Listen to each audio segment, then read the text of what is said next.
Grain நல்லதா இல்ல whole grain நல்லதா? ஜென்ரலாவே நம்ம மல்டி கிரெயின் வாங்குற உணவுகள்ல பின்னாடி வந்து பாத்தீங்கன்னா மொத்தமா மல்டி கிரெயின் அதுல ஒரு 50% ஆஃப் இன்கிரீடியன்ட் அப்படிங்கிறது ஒரு மாவு வந்து ஒரு மேஜரா இருக்கும். இருக்கிற 50%ல தான் எல்லா தானியத்தையும் ஒரு 10%, 5%, 2% டிஃப்ரெண்ட் தானியங்களை வந்து சேர்த்து ஒரு முழு உணவா கொடுக்கும்போது மல்டி கிரெயின் அப்படின்னு வந்து நம்ம மல்டி கிரெயின் அப்படிங்கிறது இத்தூண்டுக்கு மேல வந்து கிரெயின் மென்ஷன் பண்ணியிருக்கிற உணவுகளை நீங்க பயப்படாம வாங்கலாம். ஏன்னா ஹோல் கிரெயின் சொல்லும் போது அதுல ப்ராசஸிங் பெருசா இருக்காது, அதோட தன்மை மாறாம அதுல கிடைக்க வேண்டிய பெனிஃபிட்ஸ் எல்லாமே அப்படியே கிடைக்கும். ஸோ கம்பேரிட்டிவ்லி நீங்க ஹோல் கிரெயின் வாங்குறது தான் மல்டி கிரெயினை விட பெட்டரான ஒரு ஆப்ஷனா இருக்கும். ஹோல் கிரெயின் அப்படிங்கிறது பெரிய மேஜிக்கான ஒரு விஷயம்லாம் கிடையாது.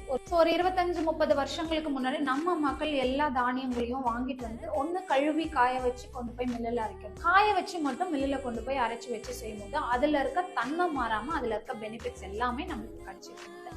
இதுதான் ப்ராசஸ். இப்பவுமே நீங்க அந்த பேட்டர்னை ஃபாலோ பண்ணீங்கன்னா fair and good, super and healthy.